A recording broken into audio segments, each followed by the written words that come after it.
প্রতিযোগিতা যত কঠিন হোক, প্রস্তুতি মানেই সাফল্য।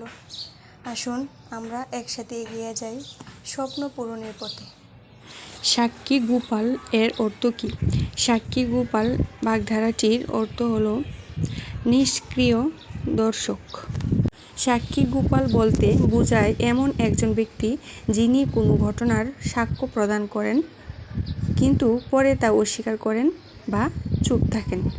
বড়র পিরিতি বালির বাঁধ বাগধারাটির সঠিক অর্থ কী?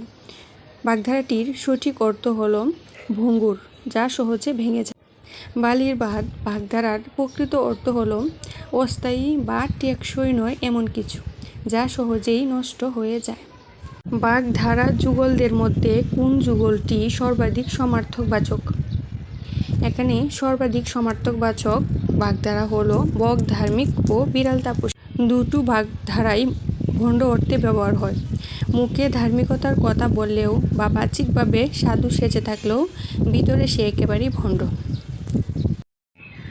জাকের কই বাগধারাটির অর্থ কী? জাকের কই বাগধারাটির অর্থ হল একই দলের লোক। যেখানে জাকের কই বলতে বোঝানো হয়েছে একদল সাধারণ মানুষ বা একই রকমের লোকজন যাদের গুণগত মান প্রায় সমান। সৌভাগ্যের বিষয় কোন বাগধারা দিয়ে প্রকাশ করা হবে? একাদশে বৃহস্পতি বাগধারাটির প্রকৃত অর্থ সৌভাগ্যের বিষয়। উদাহরণ: আজ তো তোমার একাদশে বৃহস্পতি, ইন্টারভিউ, চাকরি সব কিছুতেই সফলতা পেলে। বলুন তো, এরকম একটা সংবাদ আপনি পেলে আপনার কেমন লাগবে? নিশ্চয়ই খুব ভালো লাগবে।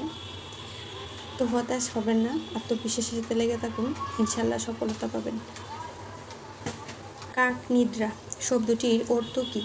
কাক নিদ্রা বাগধারাটির অর্থ হল অগভীর সতর্ক নিদ্রা। কাক এক ধরনের পাখি যারা ঘুমের সময়ও সতর্ক থাকে। সাধারণত যেসব মানুষ সহজে জেগে ওঠেন বা ভয়ে দুশ্চিন্তায় গভীর ঘুমে যেতে পারেন না, তাদের ঘুমকে বোঝাতেই এই বাগধারাটির ব্যবহার হয়। সুসময়ের বন্ধু কোন বাগধারা দিয়ে বোঝানো হয়েছে? সুসময়ের বন্ধু এর সঠিক বাগধারা হলো সুখের পায়রা। সুসময়ের বন্ধু। সুখের পায়রা বলতে তাদেরকে বোঝায় যারা কেবল সুবিধা পাওয়ার আশায় বন্ধুত্ব করে এবং বিপদের সময় সরে পড়ে।